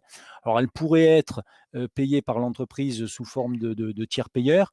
Donc, on aurait à ce moment-là, sur l'aspect fiscal des cotisations, ni plus ni moins qu'un avantage en nature, c'est-à-dire que la cotisation, le surplus de cotisation serait assujetti à charges sociales et à impôt sur le revenu. La contrepartie, c'est qu'on est dans le cadre de contrats d'assurance vie. Le cumul des primes dans la limite des 152 000 €. Et là, on a bien le cumul des primes qui sont prises en compte. Et ce n'est pas les capitaux, par exemple, là, les 250 000 € qui sont considérés, mais c'est bien les 800 € multipliés par le nombre d'années, hein, on voit, qui sont prises en compte. Donc, avant d'arriver à 150 000 € versés, je pense qu'il peut se passer quelques années. Et comme c'est cette assiette de 152 000 €, c'est par bénéficiaire, on n'a pas de souci. Les ayants droit ne seront pas lésés si il y a à côté un contrat d'assurance vie, d'épargne assurance vie, qui leur donnerait 150 ou 200 000 € par tête. Voilà. Donc on a véritablement une souplesse, et le risque fiscal, en tout cas l'impact fiscal sur les cotisations est faible, et l'impact fiscal sur les prestations pour les ayants droit comme pour l'associé est assez faible aussi. Alors, évidemment, vous l'avez compris, hein, cette mise en œuvre de cette garantie, elle nécessite la mise en place d'accords entre les associés. Et le meilleur endroit pour que les associés tombent d'accord sur ces modalités, c'est le pacte d'associés. Pacte d'associés, si vous permettez de faire un petit focus, qui évidemment, doit être complété des statuts. Ça serait dommage que cette garantie se trouve anéantie par une mauvaise gestion de la clause d'agrément dans les statuts. Donc, attention, vigilance sur les statuts et mise en place d'un pacte d'associés de ce point de vue-là qui sera un outil de protection du dirigeant. Alors, un pacte d'associés, je vous rappelle que c'est un contrat et qu'il est confidentiel. Donc, par rapport à notre garantie d'essai croisé, le fait que c'est un contrat, c'est donc soumis à l'effet relatif du contrat de l'article 1199 du Code civil. Donc, il est important que les parties concernées soient au contrat. On peut même aller jusqu'à imaginer que certains des ayants droit soient également signataires du contrat pour que cette promesse d'achat, finalement, leur soit opposable et qu'on trouve de l'efficacité dans sa rédaction. Je rappelle aussi que le pacte d'associés ne peut pas être en contradiction avec les statuts. Vous avez une disposition, une décision récente de la Cour de cassation qui est de juin 2009, qui est parue la semaine juridique du 17 octobre 2019, qui est venue confirmer que pour la Cour de cassation, en tous les cas, les statuts étaient supérieurs au pacte d'associés. Donc, attention dans la rédaction du pacte pour la mise en place de cette garantie croisée, à ne pas se retrouver en opposition avec des anciens statuts ou lors de mise à jour de statuts futurs, anéantir l'efficacité du pacte d'associés en introduisant une clause malheureuse. C'est un contrat transmissible, puisque à partir du moment où l'actif constitué par les titres va être transmis, le passif lié à ce pacte d'associés va suivre. Mais c'est un contrat qui, pour être efficace, doit être à durée déterminée pour éviter que n'importe lequel des associés décide d'y mettre fin en procédant à sa résiliation à condition de respecter simplement un délai préalable pour la résiliation. Et donc, attention à sa durée, puisque, vous le savez, il y a un grand débat sur la durée des pactes d'associés. Certains, par efficacité, avaient dit que le pacte d'associés durerait au moins autant que tant qu'on est associé. Ça a été jugé trop long. Donc, on a dit au moins la durée de la société. Ça a été jugé trop long. Donc, on a pour habitude aujourd'hui d'être entre 10 et 15 ans. Essayons de faire en sorte que le pacte soit encore en cours le jour où le risque aboutit, donc le jour du décès. Donc ça oblige évidemment à revoir, c'est ce que disait Bruno tout à l'heure. Il faut revoir deux choses quand on est sur un pacte pour mettre en œuvre cette garantie de décès croisé. Un, évidemment, l'évolution de la valorisation de l'entreprise. Et deux, que le pacte couvre encore la situation le jour où le décès peut arriver. Et comme tout contrat, évidemment, il faut qu'il soit légal, évidemment, il faut qu'il soit utile, mais il faut aussi qu'il soit efficace. Donc, éventuellement, assorti de sanctions. Comme tout contrat, il est soumis aux règles d'inexécution du Code civil. Donc, on peut poursuivre son exécution, on peut en demander réparation, mais notre objectif ici, c'est de parachever un mécanisme de promesses d'achat par l'associé survivant vis-à-vis de l'associé prédécédé. Donc, il faut veiller à ce que toutes les manipulations liées au contrat s'appliquent. C'est un contrat confidentiel, très bien, mais dans notre cas, comment rendre opposables les dispositions de notre pacte et de notre contrat d'assurance aux ayants droit s'ils n'ont pas connaissance de ce qui a été pris comme engagement par l'associé prédécédé. Il pourrait être donc opportun de faire mention de ce pacte d'associés dans les statuts. Ils auront plus de mal à dire qu'ils ne savaient pas que ça existait. Il pourrait être opportun également de le déposer chez un notaire qu'on pourrait désigner. Il pourrait même être opportun, on en parlera après, de désigner un mandataire posthume qui aurait pour mission de s'assurer de la bonne exécution de ce pacte. Il y a aussi la possibilité dans le pacte de désigner quelqu'un qui aurait la mission de veiller à son exécution. Donc j'étais très fort, c'est-à-dire que je n'ai passé à peu près aucun slide tout en parlant. Mais heureusement, mes camarades ont été bons joueurs puisqu'ils n'ont absolument rien dit. Merci les gars. Oh, mais on n'a rien compris, donc on risquait pas. J'espère qu'en tous les cas, ceux qui nous écoutent, eux, ont compris. Sans aucun doute. Quand on parle protection, ce qu'on a fait évidemment jusqu'à présent, il faut aussi protéger le patrimoine, c'est une chose, mais protéger la gouvernance également. C'est important parce que le Code civil, là encore, nous dit simplement que les pouvoirs du représentant, cessent s'il est atteint d'une incapacité ou frappé d'une interdiction, ce n'est pas notre cas. Ce qui veut dire que par la réalisation des risques dont nous parlions tout à l'heure, on peut se retrouver avec un associé qui, d'une manière provisoire ou définitive, peut se retrouver dans un empêchement total d'exercer son rôle d'associé ou son rôle de mandataire social. Il existe des dispositifs pour ça qui sont de deux ordres, le mandat de protection future et le mandat à effet posthume qui ne couvrent pas exactement les mêmes risques. Le premier couvre l'invalidité, le deuxième couvre plutôt le décès. Dans le cadre de l'interprofessionnalité, bien sûr, puisque on parlera tout à l'heure de nos amis notaires. Alors sur le mandat de protection future, notre intérêt ici, ça va être de prévenir le risque d'un chef d'entreprise qui ne se retrouverait plus en état d'exercer et d'avoir sa capacité juridique et d'éviter, autant que faire se peut, l'intervention du juge de la protection, tout simplement parce qu'on connaît les durées de procédure, on connaît l'absence d'expertise que certains juges peuvent avoir de ces matières extrêmement techniques.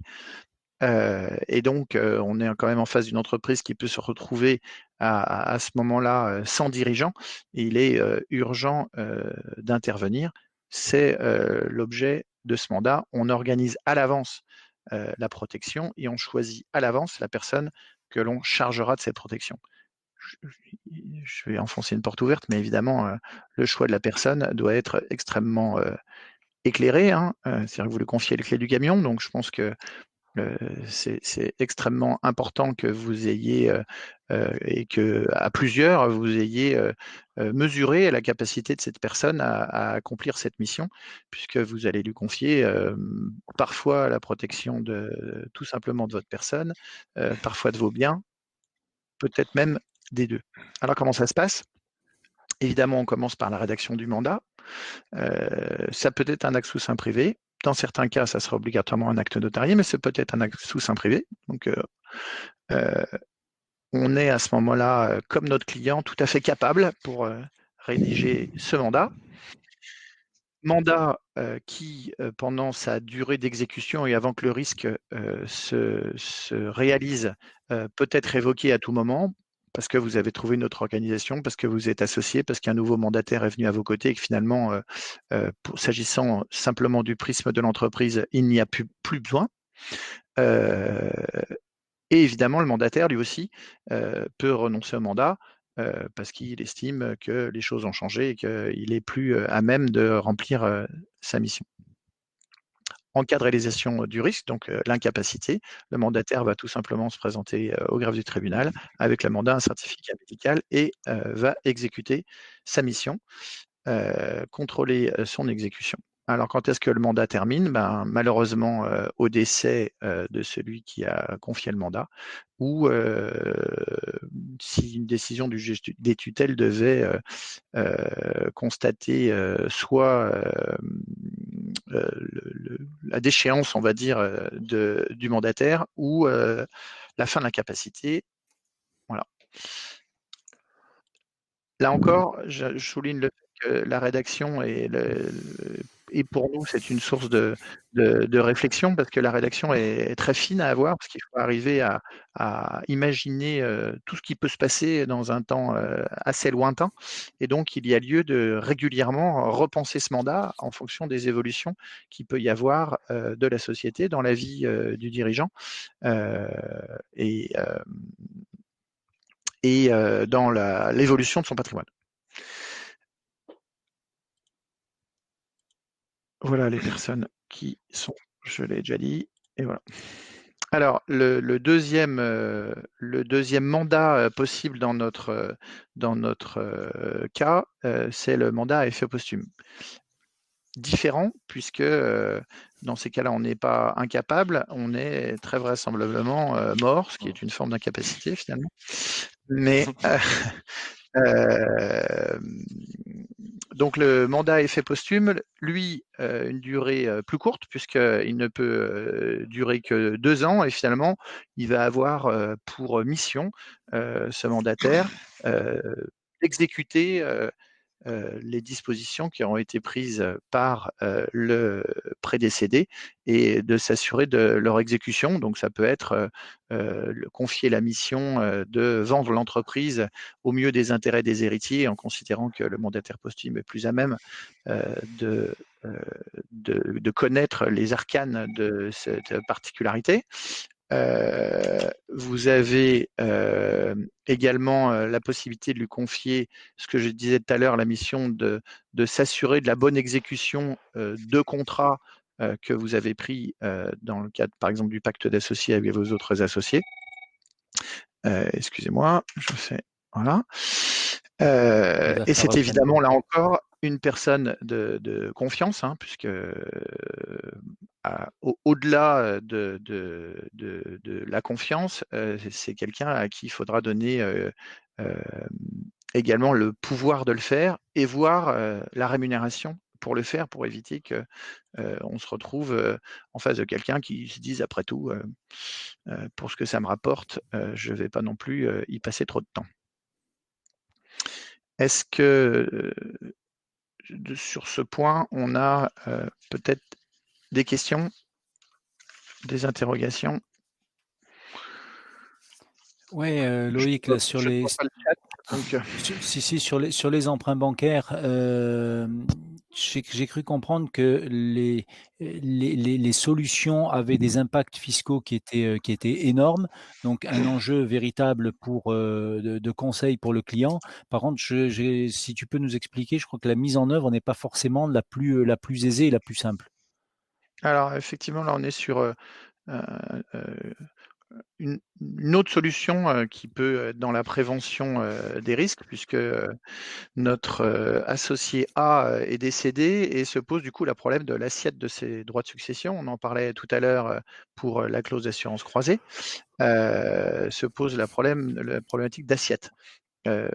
Lorsque vous décédez, les assurances décès fonctionnent, si vous en avez prises, et vous vous retrouvez avec une banque qui paye le prêt, et donc au jour de la succession, vous arrivez avec votre société vierge de tout prêt, ce qui, en termes de valorisation, est quand même un effet de levier intéressant.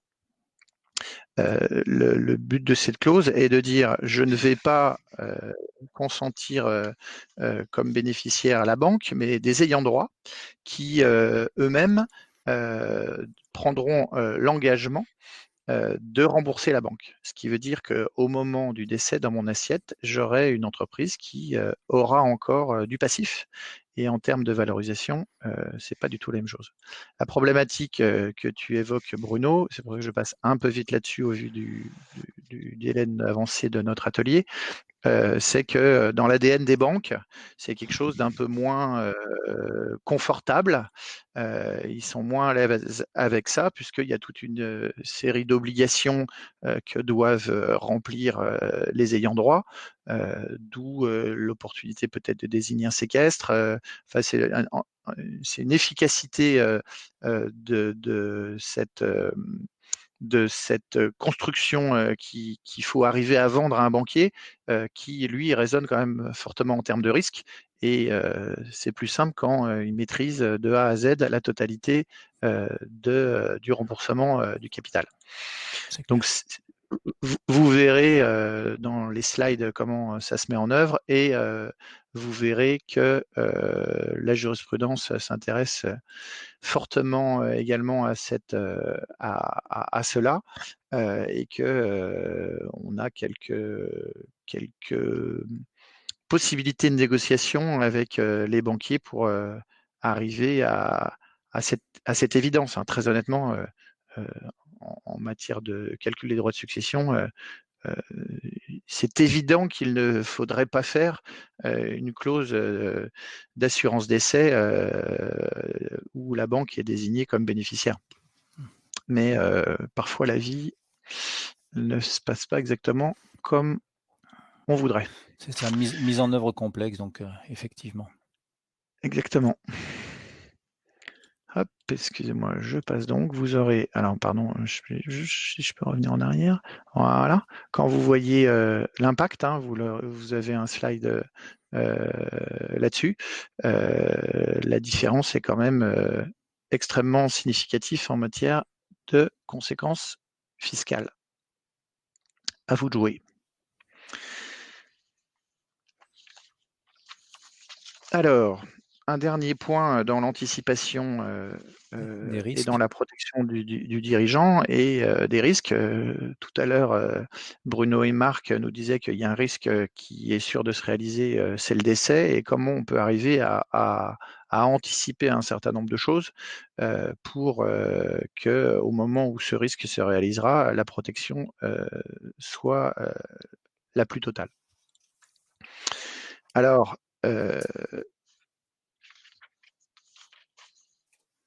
la problématique qui se pose dans ces cas-là, c'est comment et quand je dois anticiper mes décisions face à la transmission de mon entreprise.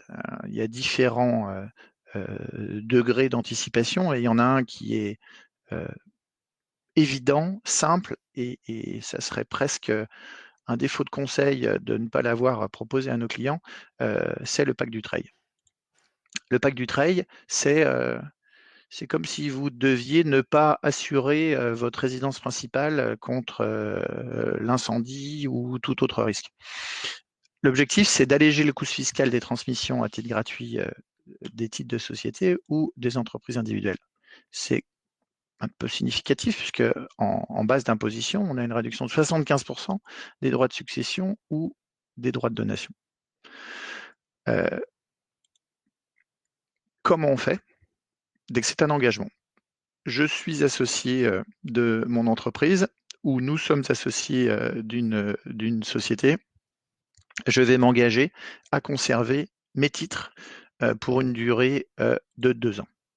Pendant ces 2 ans-là, si le risque aboutit, je laisse un peu de côté la donation, le risque du décès aboutit, mes ayants droit vont la possibilité de dire nous aussi, on s'engage à conserver les titres reçus pendant une durée de 4 ans pour pouvoir bénéficier de la réduction. Il y a quand même un autre critère qui est celui qu'il faut qu'il y ait au moins un des signataires qui ait une fonction de mandataire social. Cet engagement collectif, depuis récemment, oui, peut-être désormais individuel. Donc c'est l'avantage avec Bercy, c'est que parfois on invente des nouveaux systèmes. Donc nous avons un engagement collectif individuel qui peut être pris pour bénéficier de l'allègement de ce coût fiscal. C'est un acte rédigé, enregistré auprès des impôts, 125 €. C'est pour ça que je vous disais tout à l'heure de ne pas le faire. C'est presque un crime, puisque ça prive les ayants droit de choisir au moment du décès s'ils décident de poursuivre l'entreprise, en tous les cas de la conserver, et de prendre cet engagement et de bénéficier de cet abattement de 75%.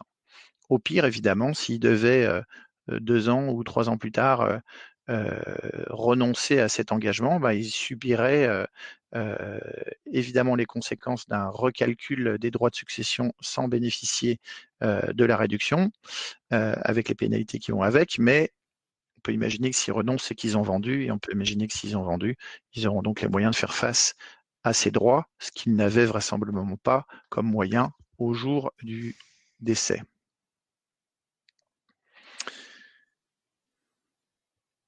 Cet engagement doit porter sur tout ou partie des droits dont on parle tout à l'heure, mais au moins 17% des droits financiers, 34% des droits de vote. Donc, il peut y avoir toute une stratégie à réfléchir avec les associés de répartition des droits. Si on n'y arrive pas, est-ce qu'un peut donner des droits et souscrire un pacte avec d'autres pour que quelqu'un qui n'aurait pas 34% puisse quand même y arriver? Enfin, il y a toute une stratégie à avoir pour permettre au plus grand nombre d'associés de pouvoir bénéficier de cet engagement.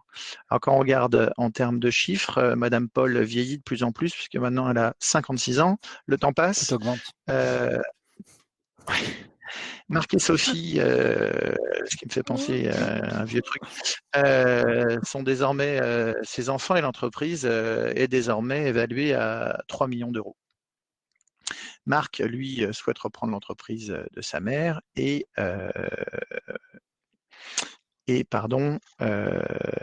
évidemment lui transmettre à titre gratuit. Donc là, on est dans l'exemple des donations, mais la comparaison dans la succession pourrait être du même acabit. Vous allez avoir une base taxable qui a la valeur des titres et des droits en euros sans pacte Dutreil qui vont s'établir à 37%. Avec le pacte Dutreil, et on a calculé ici que l'abattement Dutreil, on n'a pas fait le calcul avec tous les autres abattements qui peuvent intervenir dans ces matières, on se retrouve, comme vous le voyez, avec des droits qui sont assez incomparables. Voilà. Les images parlent d'elles-mêmes. Si on continue dans nos comparaisons avec la télévision. Dans la donation, vous verrez, on a la même chose. Hein. On a quand même une économie d'un peu plus d'1 million d'euros de droits. Je pense que ça vaut la peine d'aborder ces sujets avec les clients quand on est confronté à la donation, évidemment, parce que ça s'anticipe, et même en matière de succession, lorsque les héritiers seront même de pouvoir conserver les titres et au moins d'un d'entre eux pouvoir en prendre la direction, ce qui peut permettre aussi de justifier de l'intérêt d'avoir une holding, puisque ça peut permettre de différencier la prise en main de la direction d'une holding qui peut être différente de la prise en main de la direction de la société d'exploitation qui sera en dessous. Quand on a dit ça, vous voyez qu'on aborde finalement un sujet qui est de dire à quel moment je dois aborder l'ensemble de ces sujets.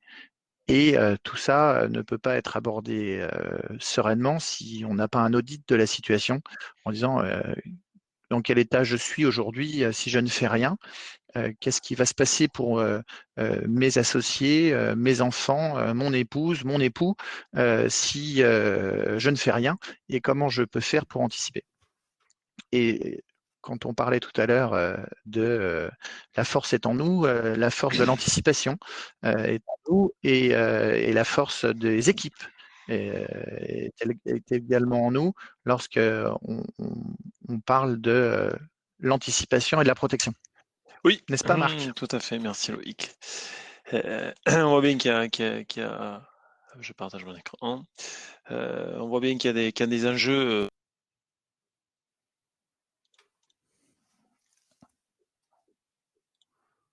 Hop. Perdu Marc au passage. Ouais. Marc. Des enjeux forts. Et il y a surtout un accompagnement.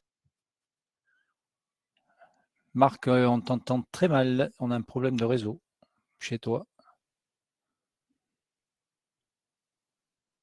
Alors peut-être qu'entre-temps, Bruno, tu parlais, tu as dit à Catalina que tu avais noté. Peut-être peux-tu me dire ce que tu as noté? Oui. Ah, c'est Bruno que nous perdons maintenant. On a perdu Bruno. Bon, je vais. Voilà, on perd un peu beaucoup de monde là. Loïc, je ne sais pas toi. Non, si moi je suis là. Moi je suis là. Ça y est, Je suis là. Ça y est, on peut y aller. Je suis en partie revenu. Mais D'accord. continue, Est-ce que vous continue, voyez? même sans moi, c'est... D'accord. Pour terminer, tu as la dernière partie, après on verra par rapport aux questions. Bruno, il y avait des questions, il me semble, hein. Oui, absolument. En fait, comme je disais, c'est que c'est un véritable sujet sur lequel il y a bien sûr des enjeux forts, importants, du conseil apporté, voire des défauts de conseil. Et que tout ça pour dire qu'il y a un travail autour de l'accompagnement client à mettre en place. C'est vrai que par rapport à ce qu'on vous a présenté, qui est un sujet technique, hein, forcément, sur lequel vous avez votre expertise propre sur certains sujets. Nous, en complément, on a notre expertise propre à vous apporter sur ce sujet, mais il y a un élément central, c'est l'accompagnement client. L'accompagnement client et surtout il y a une opportunité d'accompagnement client par rapport au risque, hein. Je veux dire, la première chose qu'on peut valoriser, c'est comment je fais en sorte que quand je vois mon client en tant qu'avocat sur les sujets qui sont les miens, j'évite qu'il soit en risque. Et il y a un accompagnement spécifique à mettre en place auprès du dirigeant, auprès de son entreprise, qui peut être mené par le cabinet d'avocats, dans le cadre d'une mission de conseil qui va être formalisée et sur lequel on peut travailler ensemble. Et on peut travailler ensemble en passant par des étapes. Donc, je vais vous montrer les étapes par lesquelles on peut passer, puisque c'est vrai que nous, mais dans le cadre de l'accord avec la CE, dans le cadre de tout ce qu'on peut mettre à votre disposition, on a travaillé également sur des moyens à mettre à disposition des conseils avec qui on est en relation pour tout simplement, la première chose, c'est vous aider à sensibiliser, interpeller vos clients. Ça peut être des courriers types, ça peut être des mailings, des outils qui peuvent être mis à votre disposition et on reste à votre service, pas pour vous transmettre ces éléments-là, mais pour faire en sorte que vous puissiez communiquer auprès de vos clients pour leur dire qu'il y a un risque, qu'il y a des sujets sur lesquels vous pouvez les accompagner par rapport à certains risques. Bon, ça c'est un premier niveau. J'aurais tendance à dire le premier niveau de communication vis-à-vis de vos clients. Il y a un deuxième niveau, comme vous l'avez vu là, bon, on a traité le sujet pendant 1 heure et demie. On aurait pu y passer beaucoup plus de temps, hein, parce qu'on le voit, il y a plein de sujets et c'est assez complexe.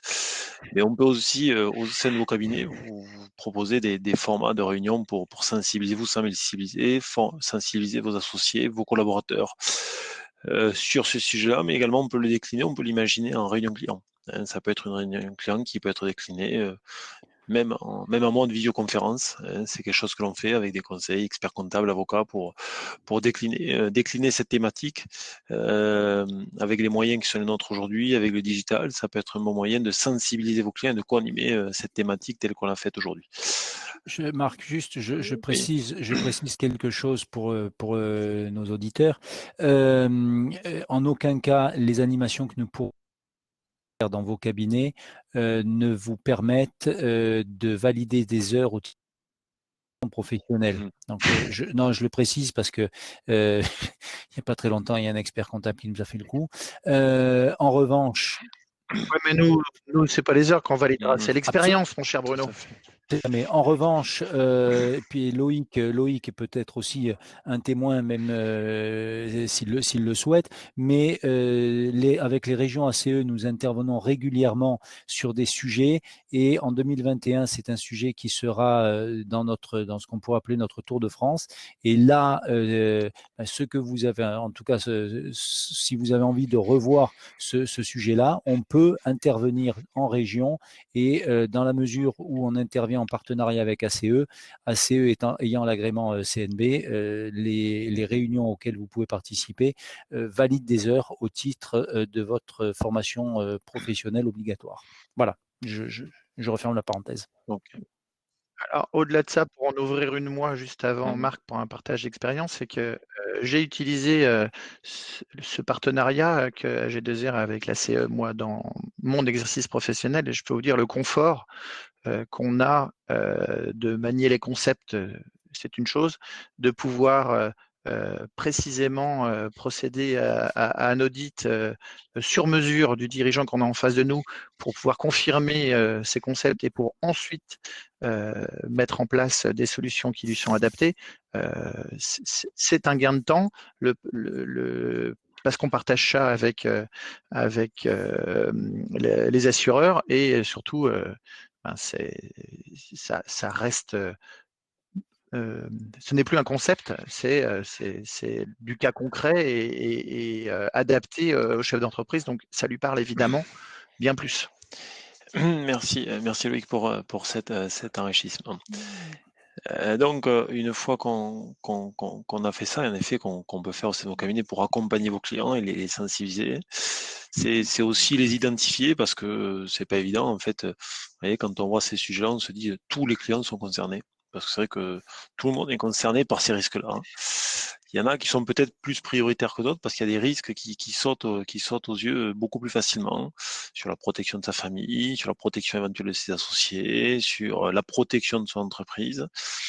Donc après, on a également un certain nombre d'outils pour vous permettre de passer à l'action, pour vous aider à identifier, à sensibiliser vos clients, parce que vous pouvez voir votre client sur un sujet autre, et à un moment donné, vous souhaitez le sensibiliser sur ce point, donc on a des éléments également pour vous aider à les identifier et surtout à les interpeller, hein, puisque c'est important de savoir qu'on a des clients qui sont concernés par ce sujet, mais c'est aussi important, et le plus important, c'est d'être en capacité, vous le savez, mais ça, vous le faites bien, c'est leur proposer, en effet, une émission qui réponde à leurs besoins par rapport à une situation et par rapport à un point de vigilance qu'ils auraient. Et enfin, on a travaillé également sur le côté marketing pour vous aider à valoriser, formaliser, structurer cette mission avec même une lettre de mission spécifique autour de ce sujet-là, sur laquelle on a travaillé pour faire en sorte que tout soit cadré et que le rôle de chacun soit bien défini et que vous puissiez apporter une mission à valeur ajoutée avec un rapport d'audit qui est formalisé, qui est structuré et qui fasse en sorte que quand on intervient ensemble en co-traitance sur un sujet tel que le risque dirigeant, mais on puisse chacun apporter notre expertise et que vous puissiez le valoriser par la sécurisation, et par des missions complémentaires. Donc, n'hésitez pas, il ne faudra pas hésiter à revenir vers nous pour qu'on puisse également vous communiquer et vous montrer ces éléments-là qu'on peut mettre à votre disposition, notamment dans le cadre du partenariat avec ACE. Alors, on Oui. avait peut-être une question que j'ai notée de Marie-Françoise Thierry, Absolument. qui nous demandait s'il était possible de réduire la fiscalité de l'homme clé si la solution est la liquidation de la société et qu'il existe un surplus.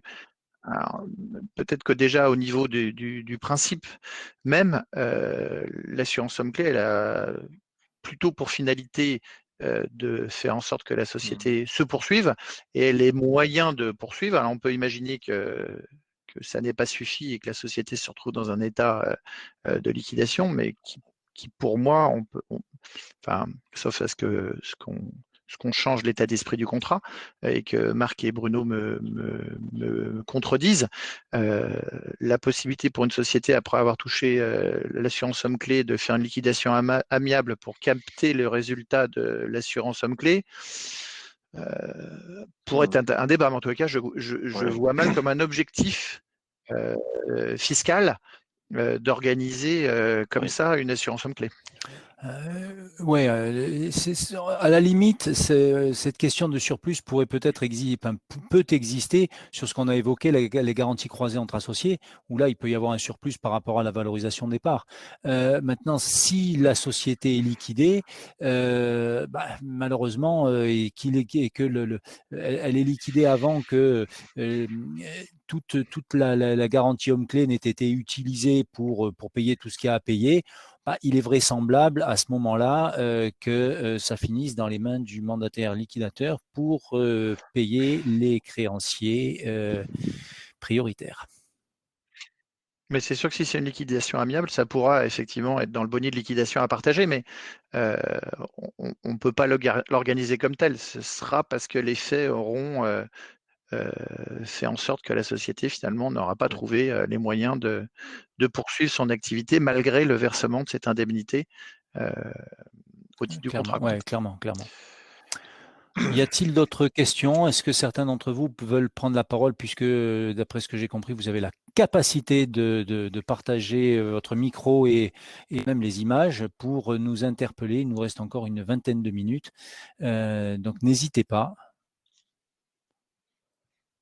ou à poser des questions écrites. Et dans le cas contraire, eh bien, il nous reste... Ah, il y a une question qui arrive, je crois. Suite au décès.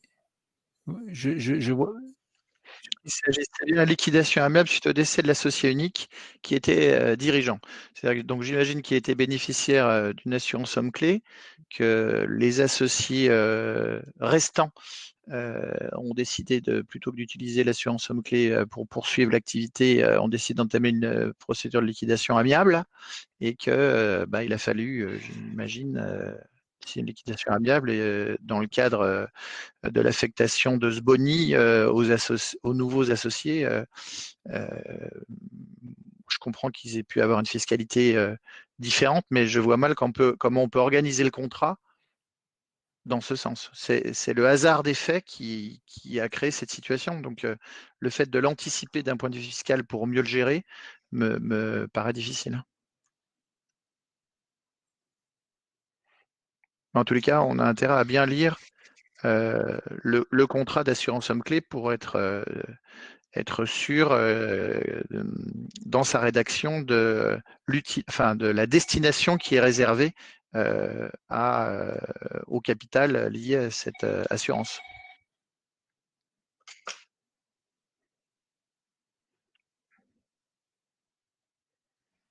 D'autres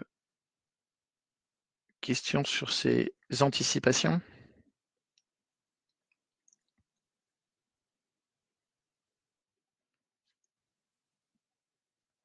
Écoutez, je vois que déjà Bruno est totalement figé. Je suis également figé. Marc C'est un peu, va moi, mieux. Est-ce que vous me voyez? Ben voilà, c'est bon, parce que j'ai été coupé pendant quelques minutes. Ah. Marc, Oui. nous restons seuls Donc puisque a priori, il y a, voilà, Bruno, je sais pas, on a perdu est parti. Bruno. Donc j'ai l'impression qu'il n'y a pas de nouvelles questions, Loïc. En tout cas, Écoutez, on est dans le timing. Le support est de toute façon à la disposition Oui. de tous ceux qui ont suivi l'atelier. Mm. Certains ont donné leurs adresses mail et on leur adressera, mais sinon Stéphanie ou Sandrine enverront les accès pour ceux qui veulent voir le replay ou ceux qui veulent recevoir le support après cet atelier. Et voilà, merci Oui, merci. à tous.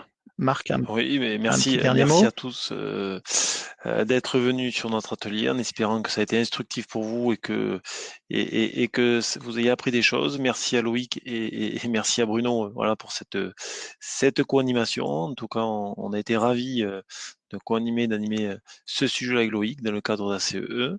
On vous souhaite une bonne fin de congrès, puisqu'il y a une deuxième journée demain, et on vous souhaite une très bonne soirée. Allez, Très bonne merci. soirée à tous. Merci, au revoir. Au revoir.